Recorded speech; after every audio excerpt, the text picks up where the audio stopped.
Welcome to one nation Telugu news. ముందుగా headlines చూద్దాం. ఏపీలో పింఛన్ల పంపిణీ సందడి. లబ్ధిదారు ఇంటికి వెళ్లి మరీ పథకాన్ని ప్రారంభించిన చంద్రబాబు, నా పాలనలో హడావిడి ఉండదు, ప్రజలతో మమేకమే తమ ప్రభుత్వ లక్ష్యమన్న సీఎం.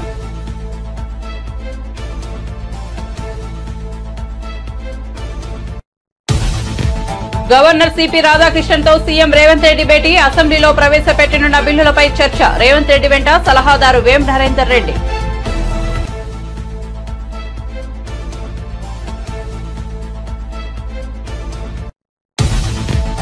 పది రోజుల్లోనే ఉస్మానియా, గాంధీ, కాకతీయ హాస్టల్స్ భవనాలకు శంకుస్థాపన. నేషనల్ డాక్టర్ డే శుభాకాంక్షలు చెప్పిన ఆరోగ్య శాఖ మంత్రి. జుడాల సమ్మె సమయంలో వారి సమస్యలు 80% పరిష్కరించామన్న మంత్రి.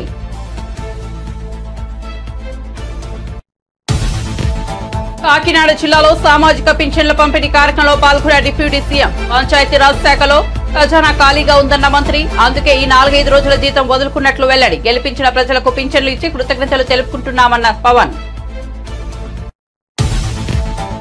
నీవు మగోడు అయితే 6 ఎమ్మెల్యేలతో రాజీనామా చేయించి ఎన్నికలకు రా అంటూ రేవంత్ కు కేటీఆర్ సవాల్. 6 శాశ్వతంగా రాజకీయ సమాధి చేసే బాధ్యత తెలంగాణ సమాజం తీసుకుంటుందని వెల్లడి.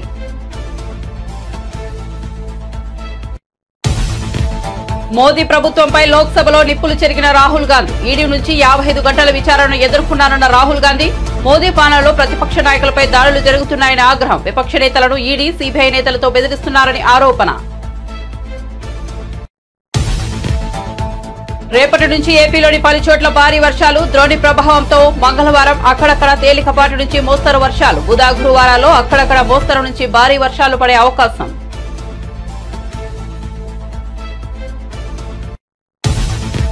పరదాలు కడుతున్నారు సార్. సీఎం చంద్రబాబు, మంత్రి లోకేష్ మధ్య సరదా సంభాషణ. అందరి ముఖాల్లో నవ్వు.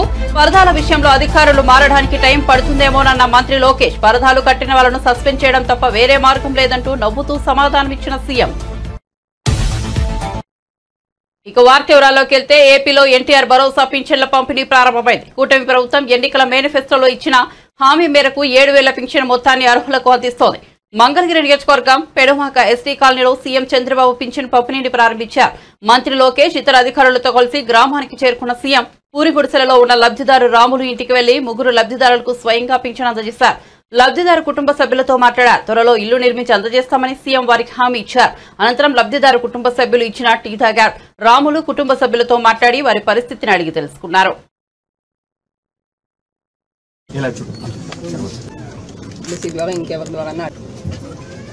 నేను ఇల్లు కట్టిమంటాను, చెప్తాను, కట్టి మీకు ఎట్లా చేయాలో చేస్తాను అన్నట్టు చేపిస్తాం. దానికంటే ముఖ్యంగా ఇప్పుడు 3కి బెనిఫిట్ వస్తుంది. ఇంట్లో నీకు రాబోయే రోజుల్లో 4,000 వస్తుంది, ఆవిడకి 5,000 వస్తుంది, మీకు ఒక 4,000 వస్తుంది. 4, 4, 8 + 5 13,000 వస్తుంది. 13,000 వచ్చినప్పుడు మీరు కొద్దిగా సంపాదించుకుంటున్నారు. వీళ్ళిద్దరిని చదివించుకొని వాళ్ళకి చదువుకు అవన్నీ ఏం చేయాలో అవన్నీ చేస్తూ ఉంటాం గవర్నమెంట్ కూడా. కానీ 10 రూపాయలు సంపాదించుకునే మార్గం ఎందుకు ఆలోచించకూడదు? మీరు మీ కష్టార్జితంతో మీరు బతుకుతున్నారు. ఒక్కసారి పిల్లల్ని బాగా చదివించారనుకో మీ జీవితాలు మారు. ఇంకా డబ్బులు సంపాదించే మార్గం ఏంటి? నేను అన్ని ఆలోచిస్తున్నా. పేదరికం లేని సమాజం అంటే ప్రతి ఒక్కరికి కూడా కనీస ఆదాయం సంపాదించే మార్గం మీకు చూపించాలనేది నా ఆలోచన. లేకపోతే మీ జీవితంలో ఇదే మరికి పుడతారు, ఇదే మరి చనిపోతారు. ఈ పిల్లలు కూడా ఇప్పుడు చదువుకుంటున్నారు. కనీసం ఏదంతవరకు మంచి పని చేశాం, అది శుభసూచకం. ఈ పిల్లల భవిష్యత్తు బాగుంటుంది. ఏంట్రా మీరు ఆలోచిస్తున్నారా? ఏం ఆలోచిస్తున్నారు? బాగా మంచి మహిళల మీద అత్యాచారాలు చేసే వాళ్లకు అదే చివరి రోజు అవుతుందని వార్నింగ్ ఇచ్చారు ఆంధ్రప్రదేశ్ ముఖ్యమంత్రి నారా చంద్రబాబు నాయుడు. మంగళగిరి నియోజకవర్గంలో పర్యటించిన ఆయన పెనుమాకలో ఎన్టీఆర్ భరోసా పెన్షన్ల పథకాన్ని ప్రారంభించారు. స్వయంగా లబ్ధిదారుల ఇంటికి వెళ్లి పెన్షన్ అందించారు సీఎం. ఇక ఈ సందర్భంగా గ్రామంలో ఏర్పాటు చేసిన కార్యక్రమంలో మాట్లాడుతూ వివిధ అంశాలను ప్రస్తావించారు. ఆడబిడ్డలకు రక్షణగా ఉంటాం, మహిళల మీద అత్యాచారాలు చేసే వాళ్లకు అదే చివరి రోజు అవుతుందంటూ హెచ్చరించారు. ఇప్పటి వరకు మర్యాదగా చెప్పాను, గంజాయి మత్తులో వికృత వేషాలు వేస్తే ఎవరిని వదిలిపెట్టానని సీరియస్ వార్నింగ్ ఇచ్చారు. ఇప్పుడు వాసన రాకుండా ఉండి తెలియజేస్తున్నా. నేను రాజకీయాలు మళ్లీ మాట్లాడతాను. ఈరోజు వచ్చిన పని గురించి ఒకసారి మీ అందరితోనే మాట్లాడతాను. ఈరోజు మీరందరూ చూస్తే ఇది ఒక హిస్టారికల్ ఎన్నికైతే ఈరోజు నేను వచ్చింది పెన్షన్ పండుగ. ప్రతి నెల మే నెలలో ఎండల్లో తిప్పి దిక్కుదెలిని పరిస్థితిలో ఏప్రిల్ మేలో 33 మంది చనిపోయారు.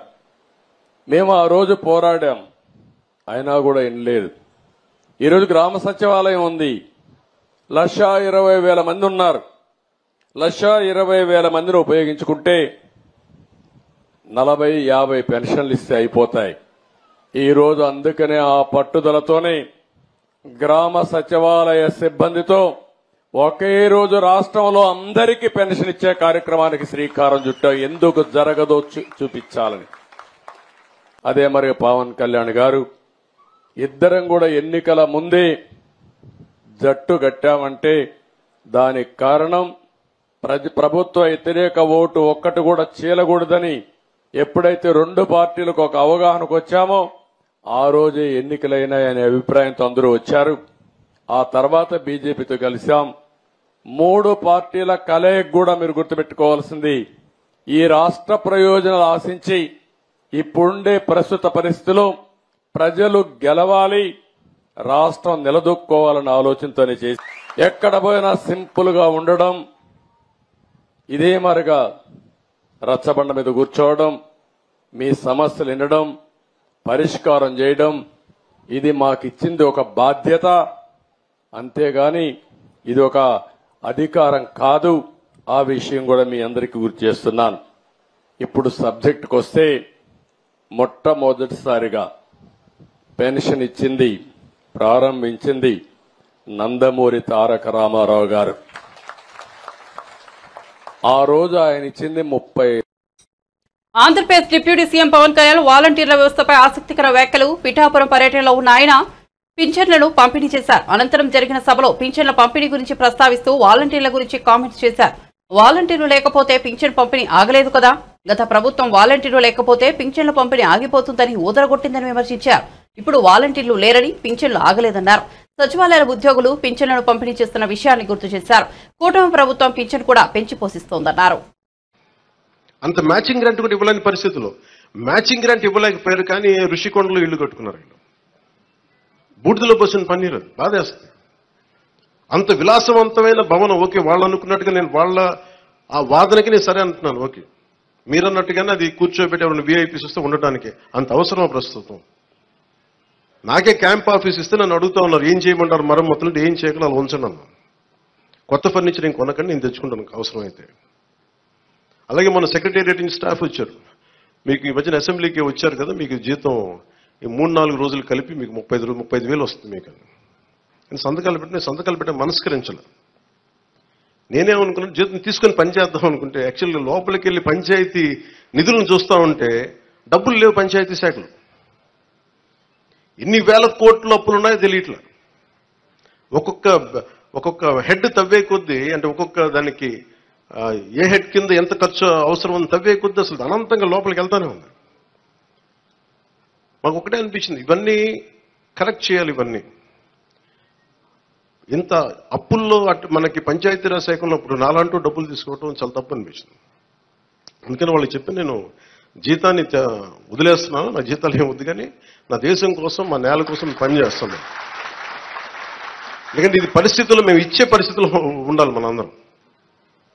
అలాగే ప్రతిసారి ప్రతి గవర్నమెంట్ ఉద్యోగులకు సంబంధించి కానీ, పోలీస్ శాఖకు సంబంధించి కానీ, వాళ్ళు టీఏలు, డిఏలు, రిక్రూట్మెంట్, ఇవన్నీ చాలా కష్టసాధ్యమైన సమస్యలు. ఇవన్నీ చెయ్యాలి, యాక్చువల్ బాధ్యత ప్రభుత్వాలకి. నేను ఈ రోజున ప్రభుత్వంలో భాగస్వామిగా చెప్తున్నాను. నేను అద్భుతాలు చేస్తాం అని చెప్పట్లే, కానీ మీకు జవాబుదారీతనం ప్రభుత్వం ఉన్నది ఉన్నట్టుగా చెప్తాం. ఈ రోజున చేయగలిగేది చేసి చూపించాం. ఈ రోజున రాగానే మొదటి సంతకం గౌరవ ముఖ్యమంత్రి శ్రీ చంద్రబాబు గారు పెట్టింది ఇది. మేము అనుకున్న స్కిల్ సెన్సెస్ నేను ముందు ఇనిషియేట్ చేశాను. ఇక్కడ వారాహి సభలో చెప్పాను, స్కిల్ డెవలప్మెంట్ జరగాలి. ఏ ఒక యువతలో ఎంత ప్రతిభ ఉందో తెలియదు మనకి. వారి ప్రతిభను వెలికి తీయాలి, వారి సమర్థతను వెలికి తీయాలి. వాటిని పెట్టుకుని అది 5 సంతకాలు అది ఒకటైంది. అలాగే ఈ రోజున మేము మాట చెప్పినప్పుడు ఒక మన పిఠాపురం నియోజకవర్గానికి సంబంధించే మొత్తం పెన్షన్స్ అందుకునే లబ్ధిదారులు 40,765 మంది. దీనికి సంబంధించిన డబ్బు రూపంలో మొత్తం 27,34,00,000. వృద్ధాప్య పెన్షన్లు అందుకునే వాళ్ళు దాదాపు 20,396, వితంతు పెన్షన్లు అందుకునే వాళ్ళు 9,970, దివ్యాంగులు పెన్షన్ తీసుకుని 4,819, మత్స్యకారులు 1,498, చేనేత కార్మికులకు సంబంధించిన 997, కల్లుగీత కార్మికులు 619, డప్పు కళాకారులు 230. ఇలా కాకుండా అలాగే ట్రాన్స్జెండర్స్ కానీ ఇందాక మీరు మాట్లాడుతూ ఉన్నారమ్మా, దీని గురించి మీరు ప్రత్యేకంగా మీకు మాట్లాడతాం మీ గురించి. కరెక్టే, ఇవన్నీ మీరు ఒక్కరోజు వినండి మీరు ఆవేశపడకండి, కూర్చోండి, వినండి దయచేసి. రాజ్భవన్ లో గవర్నర్ రాధాకృష్ణన్తో ముఖ్యమంత్రి రేవంత్ రెడ్డి భేటీ అయ్యారు. కేబినెట్ విస్తరణ, బిల్లులు, పెండింగ్ ఎమ్మెల్సీల నియామకంపై గవర్నర్ తో సీఎం రేవంత్ చర్చించారు.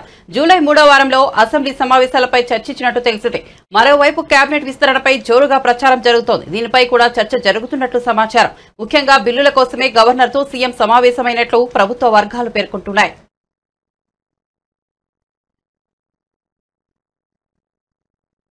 నేషనల్ డాక్టర్స్ డే సందర్భంగా రాష్ట్ర వైద్య ఆరోగ్య శాఖ మంత్రి దామోదర రాజనరసింహ శుభాకాంక్షలు తెలిపారు. బీసీ రాయ్ చరిత్ర చాలా మందికి తెలియదని ఆయన బెంగాల్ రోడ్లో సీఎం అని వెల్లడించారు.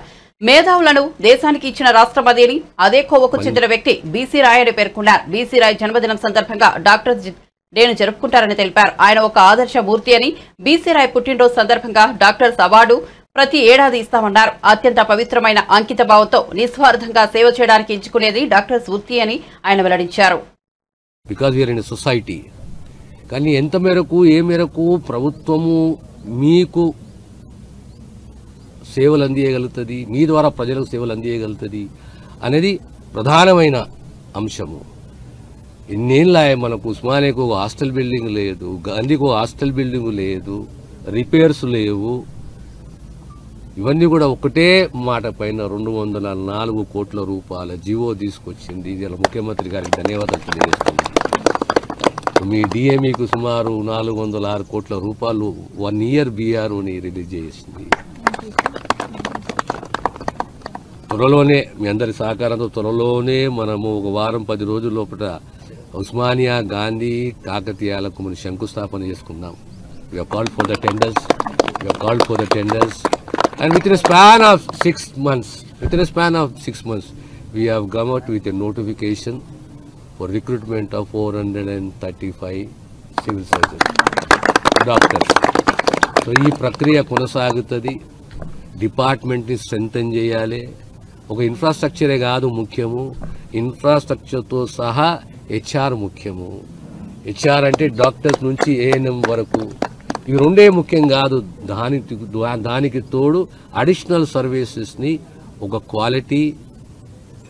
క్వాలిటీ మెయింటైన్ చేయాలి. ఆ అడిషనల్ సర్వీసెస్ని స్ట్రెంథెన్ చేయాలి. సామాన్యుడు ఈ దవాఖానా నా దవాఖానా అని చెప్పి ఓన్ చేసుకోవాలి. డయాగ్నోస్టిక్సే కానీ, డయాలసిసే కానీ, పాలియేటివ్ కేరే కానీ, ఎల్డర్లీ కేరే కానీ, న్యూ బార్న్ స్క్రీనింగే కానీ, ఇలా ఇవన్నిటిని కూడా మనము స్ట్రెంథెన్ చేసుకుంటూ పోవాలి. అదే రకంగా రెగ్యులేటరీ అథారిటీని కూడా స్ట్రెంథెన్ చేయాలి. రెగ్యులేటరీ అథారిటీ అంటే a government doctor or government DMHO is not just a doctor, he also has the regulatory powers. ఇక్కడ ఎక్స్ప్లాయిటేషన్ జరగకూడదు. అదే మీరు తీసుకోండి, FSSAI, food security, food inspection, drugs inspection, clinical inspection. These are all regulatory powers the department has and you people have. So protect the health of the common man, try to strengthen the department and try to strengthen the regulatory powers and send a message to the common man that nakedana apayam jarigina, nak anyayam jarigina, nannu exploit chesina, I can put it in writing a complaint to this department anedi oka bhavana, oka namakam anedi samanya prajalaku kalagali. So I once again congratulate all the doctors on this wonderful day, July 1st. July 1st, B.C. Roy's birthday, one of the illustrious visionary leader this country has ever produced, and we are indebted to him. And let us all together celebrate this day, July 1st, at Doctors' Day. Once again, I congratulate you. Thank you. Doctors అందరి తరఫున మా association తరఫున హృదయపూర్వక కృతజ్ఞతలు sir. Doctor rationalization చేయబోతున్నారా? ఎందుకంటే అంత అస్తవ్యస్తంగా ఉంది. అంటే కొన్ని చోట్ల నంబర్ ఆఫ్ డాక్టర్స్ ఎక్కువ ఉన్నారు, కొన్ని చోట్ల డాక్టర్. గతంలో పరదాల సీఎంను మనం చూశామని, ఇప్పుడు ప్రజల ముఖ్యమంత్రిని చూస్తున్నామని మంత్రి నారా లోకేష్ అన్నారు. పింఛన్ల పంపిణీ అనంతరం మంగళగిరి నియోజకవర్గం పెనుమకలో నిర్వహించిన కార్యక్రమంలో సీఎం చంద్రబాబుతో కలిసి మంత్రి పాల్గొన్నారు. ఈ సందర్భంగా లోకేష్, చంద్రబాబు మధ్య సరదా సంభాషణ జరిగింది. ఈ ప్రభుత్వంలో 1995 నాటి ముఖ్యమంత్రిని చూస్తారు, చరిత్ర గుర్తుపెట్టుకోవాలి. నువ్వు కూడా అప్పట్లో కుర్రాడివి, నీకు కూడా ఐడియా లేదు. అప్పట్లో హైదరాబాద్ నుంచి బయలుదేరుతున్నానంటే రాష్ట్రం మొత్తం రెడ్ అలర్ట్ గా ఉండేది అని చంద్రబాబు వ్యాఖ్యానించారు. సీఎం, మంత్రి లోకేష్ మధ్య సంభాషణ జరుగుతున్న సమయంలో సభలో నవ్వులు పూశాయి. ఇంకా టైం పడుతుంది అనుకుంటా సార్ సెట్ అయ్యేదానికి. సార్ మీరు ముఖ్యమంత్రి అయిన తర్వాత సంక్షేమ కార్యక్రమంలో తొలి అడుగు వేశారు. అది కూడా మా మంగళగిరి నియోజకవర్గంలో పెనుమాక గ్రామంలో ప్రజావేదిక పేరు పెట్టుకుని ఈరోజు మా గ్రామానికి వస్తాం. మా అందరికీ చాలా సంతోషంగా ఉంది. గత 5 సంవత్సరాలుగా పరదాల ముఖ్యమంత్రి చూసాం, ఇప్పుడు ప్రజల ముఖ్యమంత్రిని మనం చూస్తున్నాం. అధికారులు ఇంకా టైం పడుతుంది అనుకుంటా సార్ సెట్ అయ్యేదానికి. లేదు, సెట్ అయ్యారు. ఇంకా పరదాలు కడుతున్నారు సార్. పరదాలు ఎక్కడ వాళ్ళు బతిమలాడి అన్ని తీపిస్తారు కాదు. పరదాలు కడితే ఇంకొకసారి ఎక్కడన్నా చూస్తే కట్టిన వాళ్ళని సస్పెండ్ చేయడం తప్ప వేరే మార్గం ఉండదు. కాబట్టి ఇంక నేను ఎన్నదలుచుకోలేదు. ఎవరైనా సరే సింపుల్ గా పాత రోజులు మర్చిపోయి కొత్త రోజులు జ్ఞాపకం చేసుకుని ముందుకు పోవాల్సిందిగా అందరినీ కోరుతున్నా. ఎక్కడా జరగకూడదు. ఎవరైనా కంప్లైంట్ చేస్తే మాత్రం పనిష్మెంట్ తప్పదు. మీకు బీ క్లియర్. అంటే 5 సంవత్సరాలు అలవాటు కదా సార్, కొంచెం టైం పడుతుంది సార్. మీకు కూడా అందరికి అలవాటు కావాలి, వాళ్ళకే కాదు. కొత్త శకానికి, కొత్త కల్చర్కి అందరూ అలవాటు కావాల్సిందే. ఇంకా టైం ఉండదు. ఏది కూడా రివర్స్ గేర్ నుంచి రివర్స్ పోయే బండిని పాజిటివ్గా నడిపిస్తున్నాం. ఇంకా స్పీడ్ పెంచడం తప్ప ఎన్నికపోయే సమస్య ఎవరికి ఉండకూడదు, ఆలోచన రాకూడదు. లేకపోతే ఒక షార్ట్ ట్రీట్మెంట్ ఇస్తే అందరూ సెట్ అయిపోతారు, ఇన్క్లూడింగ్ ఎవరైనా సరే. నేను సిద్ధంగా ఉన్నా షార్ట్ ట్రీట్మెంట్ ఇవ్వడానికి. పాపం ఇంకా కొంచెం ఇది ఉంది కాబట్టి స్లోగా పోతున్నా. ఇప్పుడు స్పీడ్ పెంచాలి ఇంకా, అంతే. నేను అందుకే చెప్పా 95 ముఖ్యమంత్రిని చూస్తారని. 4.0 95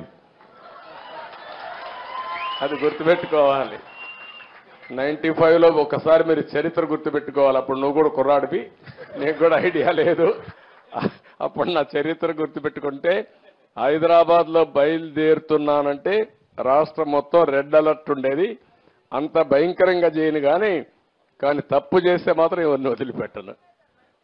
ఉంటే మా మైండ్ అంతా మార్చుకోవాలి. అందుకే 95 అన్నా నేను.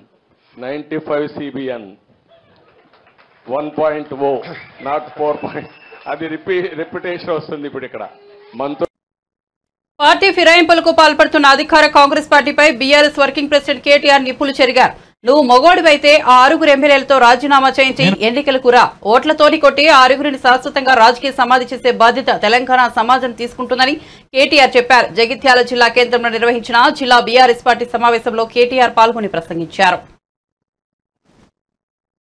రేవంత్ రెడ్డి ఏమన్నాడు? రేవంత్ రెడ్డి ఆనాడు కాంగ్రెస్ ఎమ్మెల్యేలు చేరుతున్నప్పుడు ఏం మాటలు మాట్లాడిండో ఒక్కసారి మీరు వినాలని చెప్పి ఈ టీవీ పెట్టిపించినాం. ఒక్కసారి వినండి, అది ప్లే చేయమని చెప్పి మా తమ్ముని కోరుతా ఉన్నా.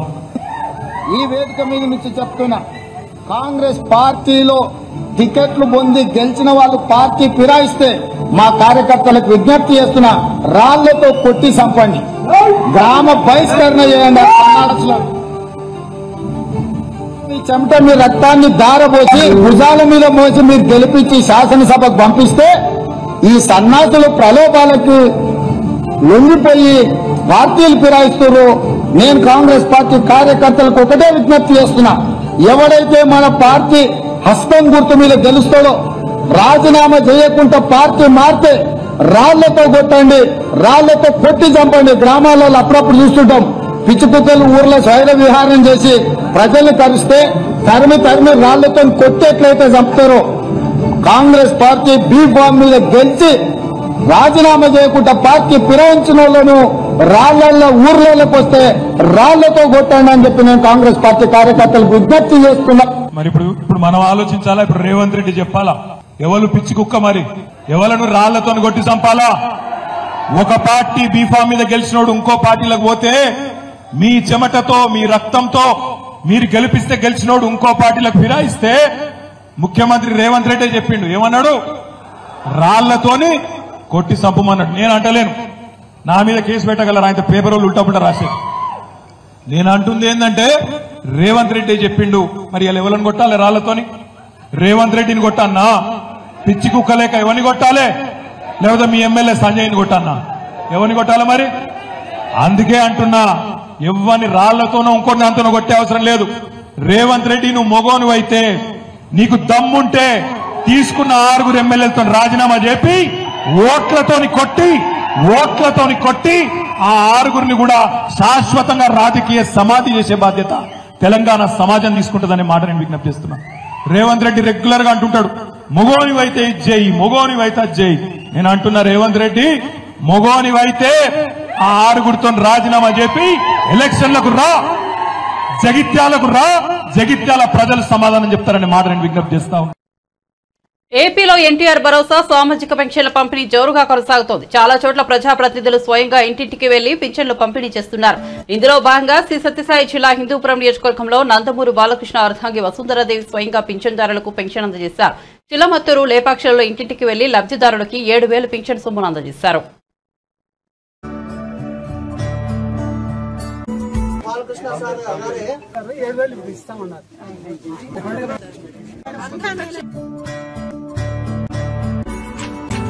సభ్యులందరికీ బాలకృష్ణ గారిని హ్యాట్రిక్ విజయం చేసినందుకు చాలా చాలా థ్యాంక్స్ అండి. మా నాన్నగారు చంద్రబాబు నాయుడు గారు ఇచ్చిన హామీలన్నీ చేస్తారండి. ముందుగా ఈవేళే ప్రారంభం అండి. ఇవాళ 7,000 రూపీస్ ఇవ్వటం ప్రారంభించారు. ఇలాగ అన్ని హామీలు చేస్తారండి. అలాగే బాలకృష్ణ గారు ఇచ్చిన హామీలన్నీ జూన్ 10th స్టార్ట్ చేశారండి. మీరందరూ చూసారు కదా, అన్న క్యాంటీన్ ఆ రోజే స్టార్ట్ చేశారు. అలాగే మాకు కూడా బాధ్యత ఎక్కువైందండి. మేము ఇంత విజయం ఇచ్చినందుకు మేము ప్రామిస్ చేసినవి అన్ని చేయాలండి. అందుకనే ఆ రోజు అన్న క్యాంటీన్ స్టార్ట్ చేశారు. నెమ్మదిగా ఇక్కడ చేయవలసినవి అన్ని చేస్తారండి, ఆయన ప్రామిస్ చేసినవి అన్ని.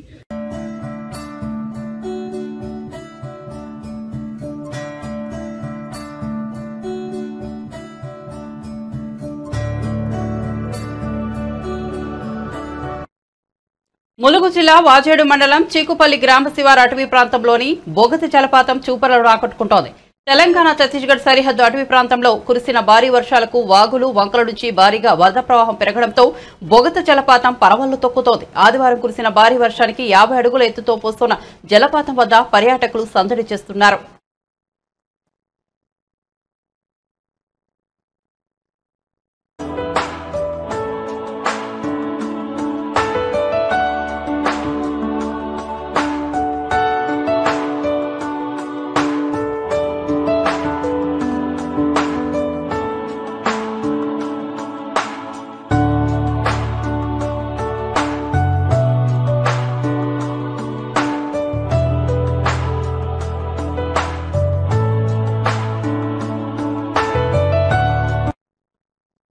మాది మాటల ప్రభుత్వం కాదు, చేతుల ప్రభుత్వం అన్నారు ఆంధ్రప్రదేశ్ రాష్ట్ర ఆర్థిక శాఖ మంత్రి పయ్యావుల కేశవ్. రాష్ట్ర వ్యాప్తంగా ఎన్టీఆర్ భరోసా పెన్షన్ల పంపిణీ కార్యక్రమం విస్తృతంగా సాగుతోంది. అనంతపురంలో జిల్లాలో పెన్షన్ల పంపిణీలో పాల్గొన్న ఆయన ఈ సందర్భంగా మాట్లాడుతూ మాది మాటల ప్రభుత్వం కాదు, చేతుల ప్రభుత్వం అన్నారు. ప్రజల మనసుల్లో నిలిచేలా తమ ప్రభుత్వం పనిచేస్తోందని ప్రకటించారు. ఎన్నికల్లో ఇచ్చిన హామీ మేరకు పెన్షన్ 3,000 నుంచి 4,000కు పెంచాం. ఎన్నికల సమయం నుంచి అమలు చేస్తామన్న మాట ప్రకారం ఆ 3 నెలల బకాయి ఈ నెల పెన్షన్ కలుపుకుని మొత్తం ఒకేసారి 7,000 పెన్షన్ పంపిణీ చేస్తున్నామని వెల్లడించారు. వృద్ధులకి పెన్షన్లు పంపిణీ చేసేటువంటి కార్యక్రమానికి రాష్ట్ర ముఖ్యమంత్రి గారు స్వయంగా ఈరోజు ఉదయాన్నే 6 గంటలకు చేపట్టారు. దాంట్లో భాగంగానే వాడలా కూడా తెలుగుదేశం పార్టీ నాయకులు, అధికార యంత్రాంగం, ప్రతి ఒక్కరూ కూడా సమాజ హితం కోరేటువంటి ప్రతి ఒక్కరూ కూడా ఈ కార్యక్రమంలో పాలు పంచుకుంటూ చూస్తూ ఉంటే పండుగ లాంటి వాతావరణంలో సాగుతుంది. ఈ రోజున 3,000 ఉన్నటువంటి పెన్షన్ ని 4,000 చేయడం, 3 నెలల బకాయి కలిపి మొత్తం 7,000 రూపాయలు ఇవ్వడం జరుగుతుంది. రాష్ట్రం విడిపోయిన తర్వాత జరిగిన నష్టం కన్నా గత 5 ఏళ్లలో జరిగినటువంటి నష్టం, ఆర్థిక అరాచకం చాలా ఎక్కువ. అటువంటి పరిస్థితుల్లో అధికారంలోకి వచ్చినటువంటి చంద్రబాబు నాయుడు గారు ఏ పరిస్థితుల్లో ఉంది అని ప్రధానమైనటువంటి ఆర్థిక రంగాన్ని అంచనా వేసేటువంటి ప్రయత్నం జరుగుతుంది. ఇంకా కూడా కొనసాగుతూనే ఉంది. ఎక్కడున్నాం, ఈ రాష్ట్రానికి ఉన్నటువంటి ఆర్థిక భారం ఎంత, అప్పులెంత, దారి మళ్లిన ధనం ఎంత అనేటువంటి లెక్కలు తేలకముందే మమ్మల్ని అందరినీ పిలిచి ముఖ్యమంత్రి గారు ఇచ్చినటువంటి ఆదేశాలు ఏంటంటే 1వ తారీఖున మొట్టమొదటిది 6 గంటలకు పంపిణీ జరగాలి అనంటే 29వ తారీఖునే మీరు వృద్ధుల పంపిణీ కోసం రాష్ట్ర వ్యాప్తంగా చెల్లించాల్సినటువంటి 4,400 కోట్ల రూపాయల పైన మీరు ఏర్పాట్లు చేయండి. 29వ తారీఖు ఉదయాన్నే బ్యాంకులకు వెళ్లాలి. 29వ తారీఖు మధ్యాహ్నంకి డ్రా అయిపోవాలి. అక్కడి నుంచి 30వ తారీఖున మండల వార్డు వారీగా వాళ్ళు పంపిణీ చేసుకోవాలి. 1వ తారీఖు ఉదయాన్నే పంపిణీ కావాలి. 1వ తారీఖు సాయంత్రానికి 100% లోక్సభలో రాష్ట్రపతి ప్రసంగంపై చర్చ జరుగుతోంది. ఈ సందర్భంగా ప్రతిపక్ష నేత రాహుల్ గాంధీ రాజ్యాంగ ప్రతిని చేతిలో పెట్టుకుని ప్రసంగాన్ని ప్రారంభించారు. మోదీ ప్రభుత్వంపై తీవ్రస్థాయిలో విరుచుకుపడ్డారు. ఆర్ఎస్ఎస్, బీజేపీ నేతలు హిందువులుగా చెప్పుకుంటూ హింసకు పాల్పడుతున్నారని ఆరోపించారు. దీంతో పార్లమెంట్లో ఒక్కసారిగా గందరగోళం నెలకొంది. ప్రధాని మోదీ, హోంశాఖ మంత్రి అమిత్ షా రాహుల్ వ్యాఖ్యలను తీవ్రంగా విమర్శించారు. క్షమాపణలు చెప్పాలని డిమాండ్ చేశారు. इसकी हमने रक्षा की है. देश ने मिलकर संविधान की रक्षा की है और अच्छा लग रहा है अब कि हर 2-3 मिनट बीजेपी के लोग संविधान संविधान संविधान संविधान कह रहे हैं.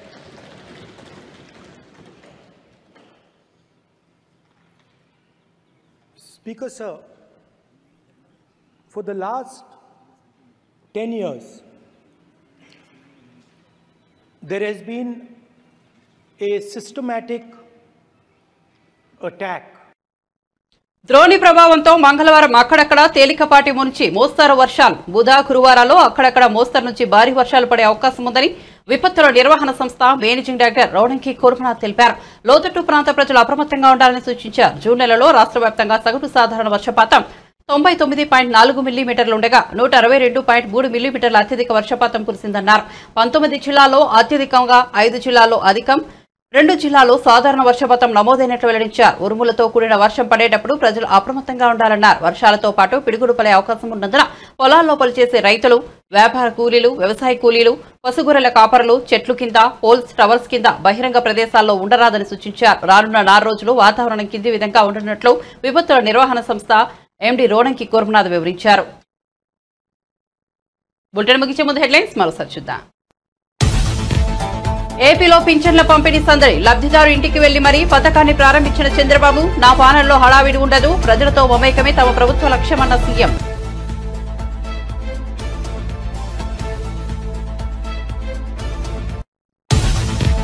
గవర్నర్ సిపి రాధాకృష్ణన్తో సీఎం రేవంత్ రెడ్డి భేటీ, అసెంబ్లీలో ప్రవేశపెట్టనున్న బిల్లులపై చర్చ. రేవంత్ రెడ్డి వెంట సలహాదారు వేం నరేందర్ రెడ్డి.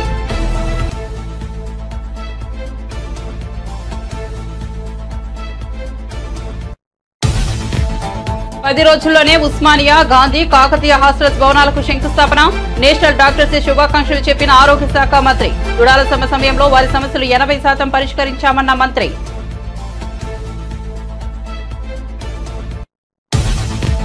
కాకినాడ జిల్లాలో సామాజిక పింఛన్ల పంపిణీ కార్యక్రమంలో పాల్గొన్న డిప్యూటీ సీఎం. పంచాయతీరాజ్ శాఖలో ఖజానా ఖాళీగా ఉందన్న మంత్రి.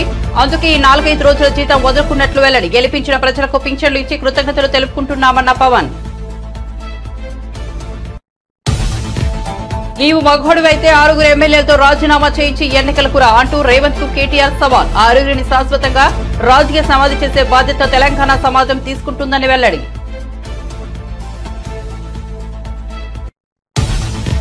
మోదీ ప్రభుత్వంపై లోక్సభలో నిప్పులు చెరిగిన రాహుల్ గాంధీ. ఈడీ నుంచి 55 గంటల విచారణను ఎదుర్కొన్నారన్న రాహుల్ గాంధీ. మోదీ పాలనలో ప్రతిపక్ష నాయకులపై దాడులు జరుగుతున్నాయని ఆగ్రహం. విపక్ష నేతలను ఈడీ, సీబీఐ నేతలతో బెదిరిస్తున్నారని ఆరోపణ. రేపటి నుంచి ఏపీలోని పలు చోట్ల భారీ వర్షాలు. ద్రోణి ప్రభావంతో మంగళవారం అక్కడక్కడ తేలికపాటి నుంచి మోస్తరు వర్షాలు. బుధ గురువారాల్లో అక్కడక్కడ మోస్తరు నుంచి భారీ వర్షాలు పడే అవకాశం.